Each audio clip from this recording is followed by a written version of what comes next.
ஐயா சேனல் நேயர்களே, காயல்பட்டினம் முஸ்லீம் ஐக்கிய பேரவை சார்பாக காயல்பட்டினம் ஜலாலியா நிக்காஹ் மஜ்லிஸில் வைத்து இப்போதைய இளைஞர்கள் போதையினால் மிகவும் சீரழிந்து வருகிறார்கள். போதை பழக்க வழக்கங்கள் அவர்களது குடும்பத்தை சீரழித்து விடுகிறது, அவர்களது கல்வியை சீரழித்து விடுகிறது, அவர்களது வாழ்வை சீரழித்து வருகிறது. இதை எப்படி தவிர்க்கலாம்? போதையிலிருந்து இந்த காயல்பட்டினத்தை எப்படி மீட்டெடுக்கலாம்? போதையினால் பாதிக்கப்பட்ட இளைஞர்களுக்கு அதிலிருந்து மீள்வது எப்படி என்ற ஒரு கலந்தாய்வு நிகழ்ச்சி காயல்பட்டினம் ஜலாலியா நிக்காஹ் மஜ்லிஸில் வைத்து நடைபெற்றது. இதில் பெருந்திரளான மக்கள் கலந்து கொண்டார்கள். அது மட்டுமல்லாமல் இளைஞர்கள் வாகனம் ஓட்டுகிறார்கள். அதை எப்படி ஓட்ட வேண்டும் என்ற ஒரு நெறிமுறை தெரியாமல் வரையறை இல்லாமல் ஓட்டி விபத்துக்குள்ளாகிறார்கள். இதையும் எப்படி தடுப்பது என்று ஒரு பொறுப்புணர்ச்சியுடன் இந்த கலந்துரையாடல் நடைபெற்றது. இதில் காயல்பட்டினம் முஸ்லீம் ஐக்கிய பேரவையின் நிர்வாகிகள் மற்றும் அனைத்து ஜமாத்தார்கள் மற்றும் ஊர் பொதுநல விரும்பிகள் என பலரும் கலந்து கொண்டார்கள். இந்நிகழ்ச்சியை காயல்பட்டினம் முஸ்லீம் ஐக்கிய பேரவை சிறப்பாக நடத்தியது. இறுதியாக இதில் பார்வையாளர்கள் தங்களது கருத்துக்களை பகிரும் நிகழ்ச்சியும் நடைபெற்றது. இது பலருக்கும் பயனுள்ளதாக இருந்ததாக கூறுகிறார்கள்.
சார்பாக இன்று காலை ஜலாலியா நிக்காஹ் மஜ்லிஸில் மிகவும் சிறப்பாக இளைஞர்களை ஒன்றிணைத்து சமூகத்தில் சீர்திருத்தம் செய்வதற்காக வேண்டி, இளைஞர்கள் மத்தியில் ஒரு மாற்றத்தை கொண்டுவதற்காக வேண்டி, காயல்பட்டினத்தை மீண்டும் முன்மாதிரியான ஊராக ஆக்குவதற்காக வேண்டி ஒரு கூட்டம் நடைபெற்றது. அந்த கூட்டத்தில் 2 வகையான திட்டங்கள் பேசப்பட்டது. ஒன்று கட்டாயமான அடிப்படை மார்க்க கல்வி திட்டம், 2வது சமூக இளைஞர் அமைப்பு திட்டம்.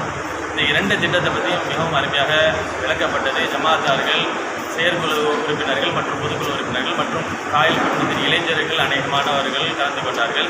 இந்த கூட்டத்தில் இளைஞர்கள் எப்படி நம்ம ஊரை பழைய மாதிரி கொண்டு வரதுங்கிறத கலந்து ஆலோசித்தாங்க. நிறைய நல்ல ஆலோசனைகள் வழங்கப்பட்டது. இன்ஷா அல்லாஹ் குறிப்பாக நமது இளைஞர்கள் சீரழிவை குறைப்பதற்கு, முழுமையாக சீரழிவிலிருந்து விடுபடுவதற்காக வேண்டி பல ஆலோசனைகள் வழங்கினார்கள். இன்ஷா அல்லாஹ் வரக்கூடிய காலங்களில் மிகவும் விரைவாக அந்த ஆலோசனைகள் முழுமையாக நடத்திட அனைத்து ஜமாத்தார்களுடைய ஒற்றுமையுடன் அனைத்து ஜமாத்துகள் ஒத்துழைப்புடன் ஐக்கிய பேரவையின் முழு ஆதரவுடன் இன்ஷா அல்லாஹ் இந்த திட்டத்தை மிக விரைவில் இம்ப்ளிமெண்ட் பண்ண இருக்கிறோம். வல்லவன அல்லாஹ் நாம் செய்யும் அனைத்து காரியங்களையும் கபூல் செய்து வெற்றியாகுவானாக. ஆமீன். அஸ்ஸலாமு அலைக்கும் வரஹ்மத்துல்லாஹி வபரகாத்துஹு.